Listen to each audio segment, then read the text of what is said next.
I was patrolling this county when I got a call. It was March 5th, 1993, when Alabama State Trooper John Clark received a call from dispatch saying that a car had gone off this very road and hit a fence. And as my headlights take in the curve, I see it looks like a young boy with a backpack. That young boy was a 12-year-old named Rick Ennis, who admitted that he had been driving the car and let Clark search his backpack. The first thing I pull out is a kitchen knife about that long. There's some 12 gauge and some 22 caliber loose ammunition in the bottom of the bag. He's sitting back there in that seat behind you. And I said, "Where are your parents?" He looks right back at me and he says, "I killed them both." I killed them both. I killed them both. No tears, no emotion, nothing. Clark then radioed for police to get over to Ennis's home. At Ennis's house, police found a horrifying crime scene. On the floor of a bedroom, there were 2 dead bodies. Rick's mother, Dolly Flowers, was shot in the face and then beaten to death with a baseball bat. Rick's stepfather, Eddie Joe Flowers, had been shot in the face with a shotgun.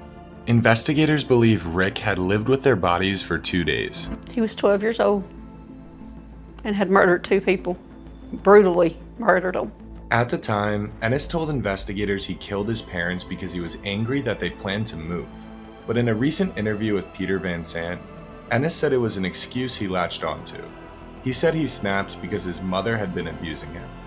48 Hours could find no evidence to corroborate Rick's abuse allegation.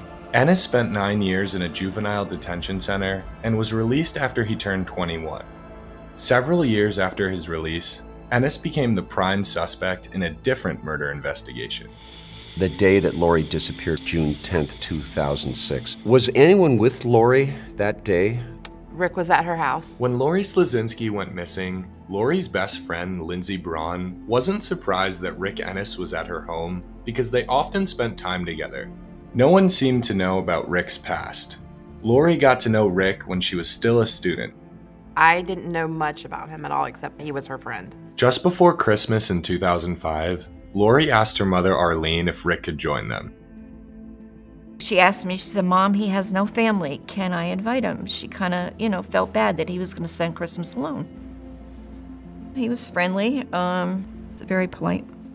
A few days after Lori went missing, her car suddenly exploded into a fireball on a desolate cul-de-sac. Feelings were just unbelievable of fear and knowing something really bad has happened. Who would set her car on fire? Exactly.